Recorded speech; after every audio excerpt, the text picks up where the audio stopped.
Have you ever wondered or had a what if question you've asked yourself? Maybe, like, what if there, like, wasn't a way that we, like, told time? What if everybody always agreed with each other and believed the same things and always had the same ideas? Would we all get along a lot more easily, or would things become too monotonous and boring? And where would we draw inspiration and creativity from? What if I had to take a bunch of pills every day? And how would that change me? What if I hadn't been adopted? What if I wasn't diagnosed with JRA? What if a big moment in your life hadn't happened? What if my father had never died? What if I did not adopt my daughter? JRA stands for juvenile rheumatoid arthritis, and it is a disease that can be located in joints. So when it's active in my body, which it is now, it causes like stiffness and pain and agitation and swelling sometimes. I would probably be a different person. Like my personality might be different. I might have tried out for more sports or something, because it just doesn't hold me back. It just makes life a little more strenuous and hard. Not hard, but frustrating. When I was like 9 and I was diagnosed with a mental illness, when I was diagnosed with a panic disorder, I was wondering, I think about that sometimes, not like deeply, but I'm like, well, what if that hadn't happened? How would my life be different?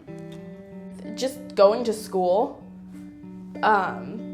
is challenging, and it has been a lot in the past.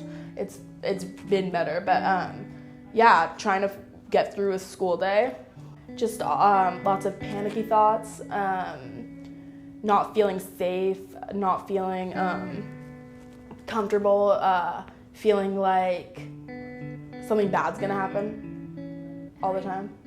I think the way it affected me, at least most profoundly, would probably be that I probably wouldn't have, developed the kind of confidence I have now that it's been several years and, I think the darkest point at least for our whole family, was probably realizing that it could still be a positive influence, actually.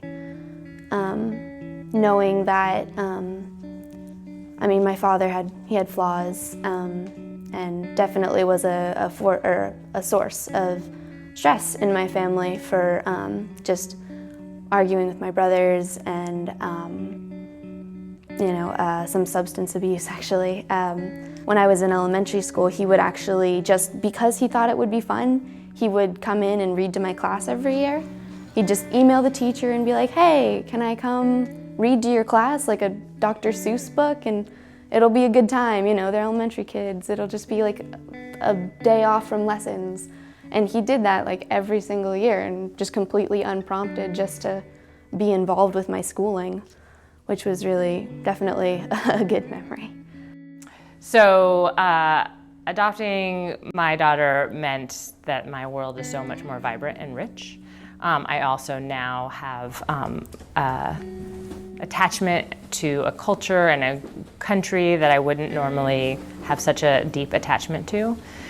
I have someone that pushes me to be the best person I possibly can be. And I have someone that tests every ounce of my patience. We just really felt that our daughter was out there in the world. My husband and I, we didn't feel that being genetically related to our children was something that we had an overwhelming desire or need to. And so we just made a lot of decisions about how we wanted to form a family, and that was one of them.